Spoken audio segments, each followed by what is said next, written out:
imagine that you have to wear a mask all the time, not being able to express yourself on the internet because you have fear of people like coming to you and hurting you and the government persecuting you. So imagine that for a moment. In the Middle East, there are highly restricted rights for LGBT citizens.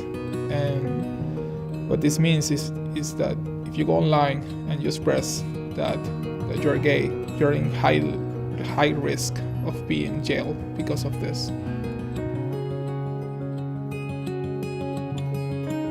For my fellowship, I'm building a new version of Aguila. And Aguila is a social community and discussion tool for the LGBT citizens in the Middle East. We use game mechanics and privacy settings to keep our users safe. I really believe that everyone should have the same rights and the same access to the internet and the same access to information.